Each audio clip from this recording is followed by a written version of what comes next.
Howdy folks, welcome back to Boondockery. Today's video is the second in a series of old school USGI surplus series, aka stuff I had when I was in the Army. Today's video is going to be focusing on the A.L.I.C.E pack.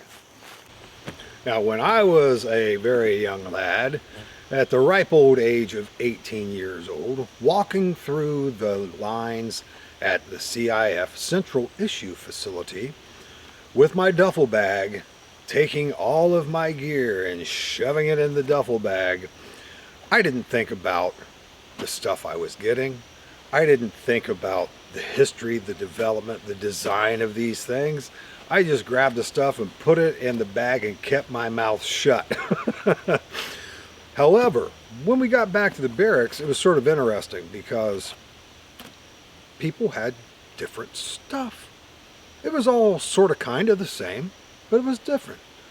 Some of the magazine pouches were a little different. Some of the pistol belts were a little bit different as far as how they, clipped together. And the backpacks were a little bit different. Again, I never really thought much about it, but in my elder years, I ponder such things, and I enjoy doing so. So when we're going through these packs today, we're going to be going through a little bit of the history and development of the A.L.I.C.E system and A.L.I.C.E pack, which A.L.I.C.E stands for All-Purpose Lightweight Individual Carrying Equipment. The A.L.I.C.E system was designed in 1972, but was officially adopted by the United States military in 1973, the January of that year. It was designed to replace the M1956 and the M1967 series of equipment. And when they decided to do that, they realized that we need to have some compatibility in the transition of systems. So the pistol belts retained their eyelets, and the older series, especially the M1956 series, had retention clips that were like little hooks. Matter of fact, I got one here. Little hooks. These right here. And these little hooks were on all the equipment that went on to pistol belts and attached to backpacks and things like that. And so a lot of the older equipment could still attach to the newer A.L.I.C.E system. The A.L.I.C.E system relied heavily on the A.L.I.C.E clips. I showed you those in the last video. And so they wanted to keep that continuity going, which is why when I got back to the barracks after I got my items from Central Issue Facility, people had different stuff, but it still worked. Like the magazine pouches, some people had the little canvas pull tabs that went through a double rectangular wire loop system, which actually I preferred those because they were quiet. And they work perfectly fine. But the same sort of kind of thing was going on with the backpacks. The backpacks that were being used during the Vietnam War were very similar in design. The A.L.I.C.E pack that we see here, both the LC1 and the LC2 variants, maintain the same design features as the tropical backpack, which was rubberized to keep things dry in the monsoon season and the very wet, humid conditions of Southeast Asia. So the pack design, a little bit different, based on an older design, but still with the idea of compatibility with older stuff until they got everything up to speed and was able to gradually transition out through the surplus market, the older 1956 and the older 1967 equipment. Now the history and development of the A.L.I.C.E pack system is extremely confusing. What would be considered the complete LC1 A.L.I.C.E pack is pretty much this pack here. They started manufacturing this in 1972, and the big distinguishing feature of that is the frame. It retains a very similar design to the M1967 pack system, and all of the furniture, straps, everything else that are attached to this frame are completely incompatible with the LC2 frame, which the LC2 frame was accepted and started being issued in 1979. So this frame system went a long time.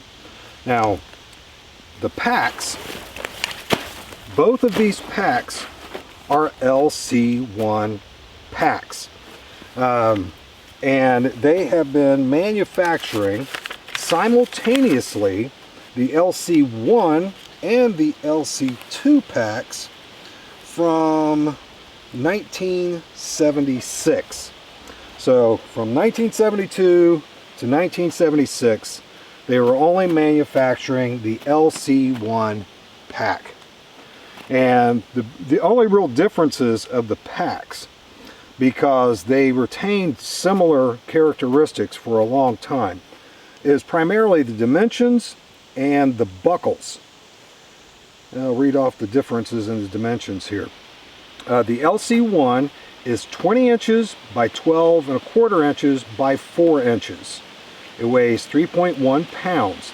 The LC2's main compartment is 20 inches by 14 inches by 7 inches. And the frame is 19.25 inches by 12 inches by 4 inches. But like I said, this is an LC1 pack. I do not have an LC2 pack. Even the large rucksacks were made in an LC1 and an LC2 pattern. And I have no idea what the difference in dimensions of those are. The big distinguishing feature of the pack are these non-slip buckles. And this is the kind of A.L.I.C.E that I was issued that had these non-slip buckles.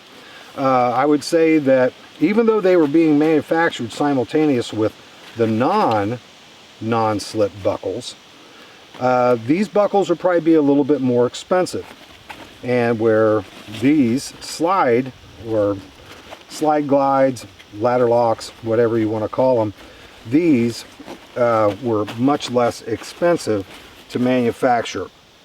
Now, I want to take a couple minutes and go over the big distinguishing features of the frame here in comparison with the LC2 frame. As you can see, it's a lot more complicated. It has a lot more attachment points to it. It is not compatible with the frame, and I'll show you the frame in just a minute. The waist pack is literally just a piece of webbing. That's it. And the waist pad for the LC2 frame is very nice, thick, padded, and you have a nice buckle. This is a later version. I believe this came out, oh golly, probably in the late 80s. I'll have to check on that. But I did not have that style of buckle. However, this waist strap, this is a nightmare. Okay, this is it. You have to feed this rectangular eyelet through that rectangular eyelet, slide the plastic through there, and then lock it in position. Look at this strap in comparison to this. What would you want to have around your waist? And even the older style buckles were a lot easier, or just as easy to get off as this quick release system. These are not LC1 shoulder pads. These are LC2 shoulder pads, and they actually say it right on here, LC2. So these are not the original pads that go to this pack. This is actually an LC1 original pack, as this is actually an LC1 pack. The first shoulder straps that came on the LC1 pack were similar to this. However, they only had one quick release buckle on here, and the quick release buckle is, you know, exactly that. You need to get out of there, you pull it, and there you go. This is identical to the same system that's on the waist strap. And so when they phased this rounded frame out and went with one that is much more simple to manufacture, and it's actually, in my humble opinion, after carrying both of them, this one is actually much more comfortable, and this one is much more versatile than the LC1 frame. Now, the frames are vastly different as far as their complexity. As you can see, you have this whole webbing system that is required for you to be able to attach the backpack to the frame, whereas this style of frame, this pad section here is a pocket. It literally slides right over the LC2 frame. The LC1 packs and the LC2 packs have exactly the same type of shoulder pads and pocket to facilitate the LC2 frame. And as far as I know, other than the dimensions, the only difference between the LC1 packs and the LC2 packs are that the LC2 packs also have a carrying handle. I have never seen an A.L.I.C.E pack with a carry handle. This is the medium LC1 pack. It has exactly the same features as the LC2 pack minus the carrying handle. I made a carrying handle with paracord that goes around my frame, but it did not come with the pack. Now, all of the packs have a flap lid, and there's I guess belt loops for the webbing, and it has a Velcro closure, and the interior is rubberized both on the top of the top portion of it and on the bottom. That's to keep your contents dry. We always called this the map pouch. Now, on the front, you have one central pocket, which is exactly the same dimensions as the two side pockets. Each one has an eyelet in the bottom for water to drain out of. The original LC1 pack that came with the LC1 frame actually came with one waterproof bag for each one of the smaller pockets and a large waterproof, they call them liners, for the interior. On the side, well, you can see right up through here, you have webbing that goes across, which will facilitate the A.L.I.C.E clips. And you also have eyelets, which will facilitate that older equipment that still has the hooks. So therefore, you can use items like this machete sheath to attach into those hooks to suspend it off the side. You can also use the A.L.I.C.E clips for things like this entrenching tool cover to attach as well. Now, even though I looked up the NSN numbers on this, this is not the same bag that came with the LC1 pack, but it is the same type of bag. It is a rubberized bag, supposed to be completely waterproof, and this would be the liner that would go inside the large A.L.I.C.E, and there's another one just a little bit smaller, and this would go in the medium A.L.I.C.E pack. Take a look at the side. You have, of course, the webbing continues to go over here that I just showed you.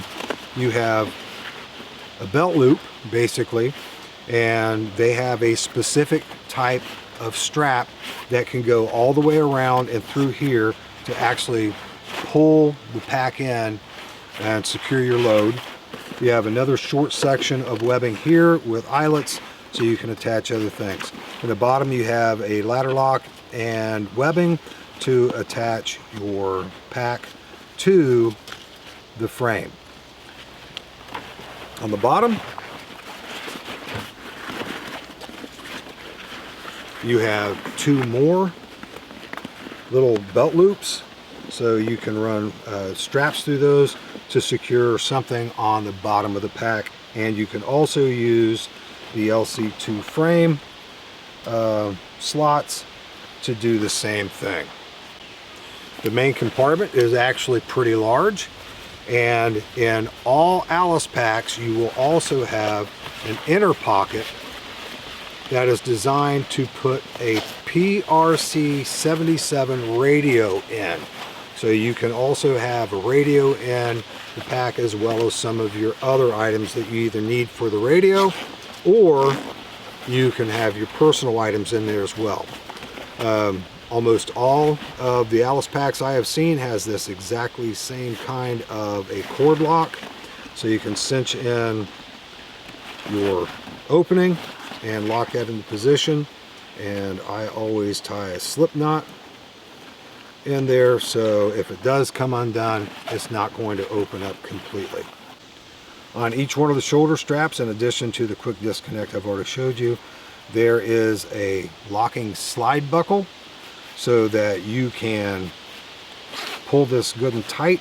It locks it in position, and when you want to loosen that, you simply pull the webbing and it pulls it up.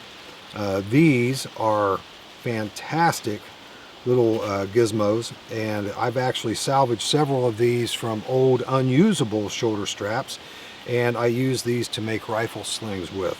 But that is a great little feature on this, of which you should be able to find these, at least a single quick disconnect strap on all packs. And I believe that all the packs, even the ones that had a single quick disconnect strap, also had the locking slide. Now I'm going to introduce you to medium A.L.I.C.E packs, big brother, the large A.L.I.C.E pack. I'm not going to go over all the same features. I'm just going to show you the ones that are different. The dimensions are vastly different, but apart from the huge space you have, the front main pocket is about 1.5 times the size of the one on the A.L.I.C.E pack. Now above the main exterior pockets, there are 3 magazine pouches. They very comfortably will hold 1 magazine each. However, if you really work it, you can get the snap to close with 2 magazines. And so this is indicative of what you would find with a sustainment type of pack. Basically a whole lot of what you need that you're not going to be able to get from another source anytime soon. So we have the 3 magazine pouches, can hold up to 6 magazines, and you have additional webbing above the side pouches with the eyelets in there to accommodate different features. And then you also have on the side a little bit more real estate on here.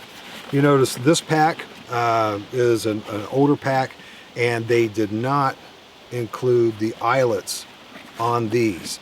I had a large A.L.I.C.E when I was in the Army. It was issued to me on like 4 or 5 different field ops I went on, but I had to turn them back in as soon as we got back. But they had the eyelets on here. And so you have 2 of those belt loops, so you can use the cinch straps to pull this thing in. And you really need those when you have this thing filled to capacity, because when you wear this thing, it looks like you're wearing a barrel with shoulder straps on your back. This thing is an absolute beast to have to patrol with and to carry any distance at all. So, and being able to cinch and pull this in a little bit, you can walk upright just a little bit better. Other than that, you look like Quasimodo. And you can see that this has woodland camouflage straps. They started incorporating these in 1985, and I think there were a couple different variations of those, and one of which did not have the sternum strap, and this one does. So this is a little newer one, and so that would probably explain why they just did away with the eyelets here, because by that point they had almost completely phased out all of the equipment from inventory that still had the hooks like on the machete sheath.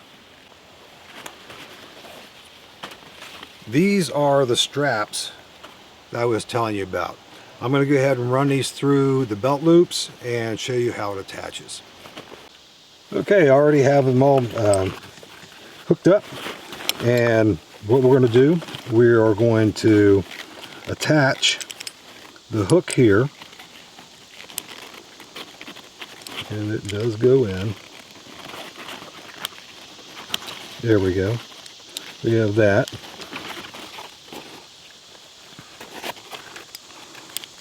There we go. And then you pull your strap to where everything is good and cinched up. Good and tight. And once you have everything where it's good and tight, then you pull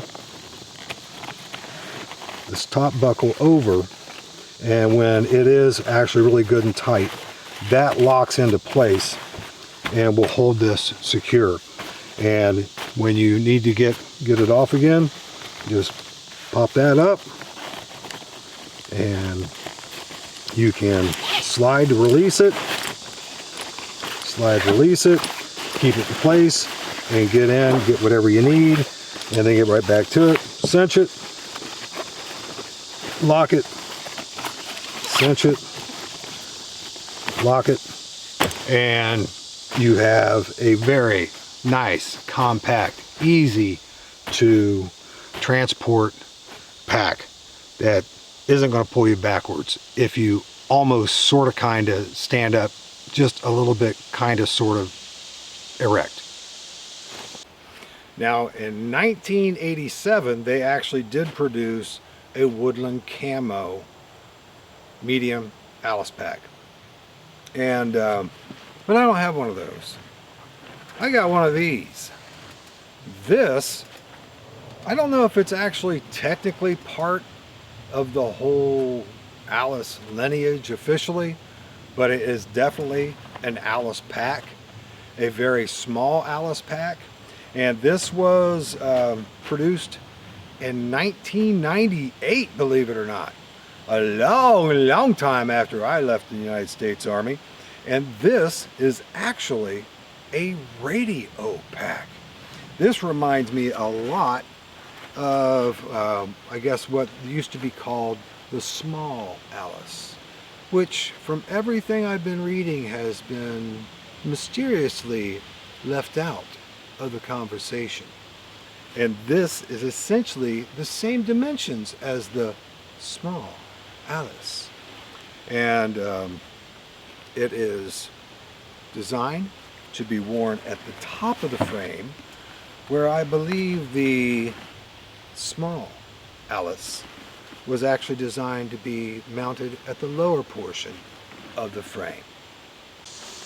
Now, this is actually, according to the labeling on the inside, actually called a radio carrying case.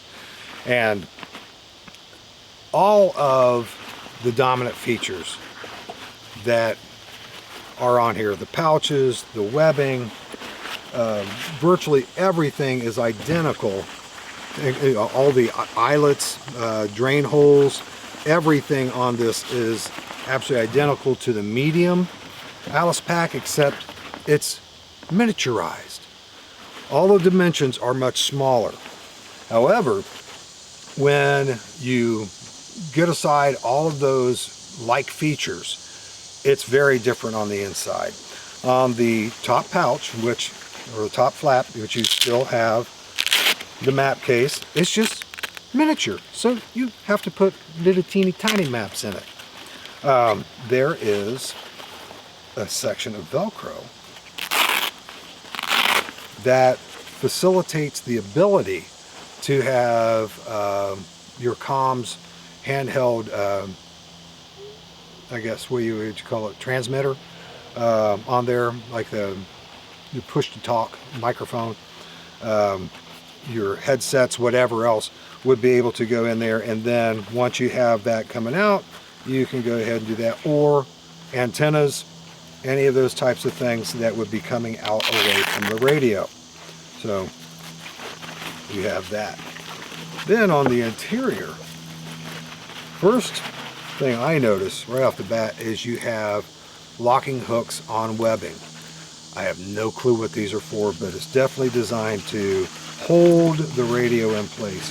You have a very large pouch, not as large, I don't believe, as the A.L.I.C.E PRC77 pouch, but it's still pretty decent size, and there is a random piece of webbing which I cannot find any other buckle or anything, unless the radio itself that they were using had some type of a buckle to attach that with.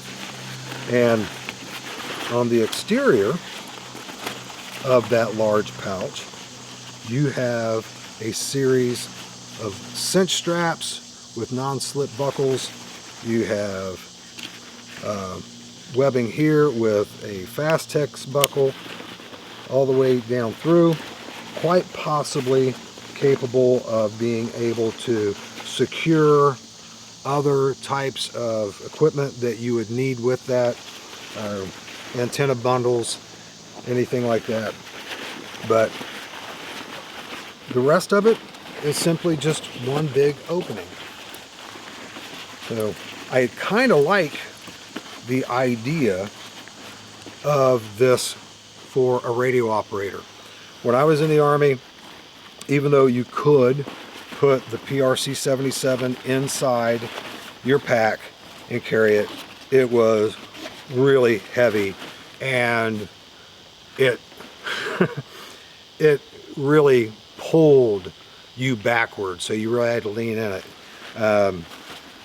The frame that we had for our PRC77, that was fantastic. However, that really only accommodated just the radio, and it didn't really leave much options for you to be able to carry personal gear with. So the idea of being able to have something like this, which is purpose-built, it puts the weight up toward the top of the frame and holds it there, cinches in much better than the medium or the large A.L.I.C.E, is a pretty decent idea. Now, if you notice, you have a little bit of frame real estate down here, which would permit you to use one of these shelves, which just slides right down there, and you can crimp that in position. You can put straps around it to hold it in place, and with that you could very easily be able to carry maybe an ammo can.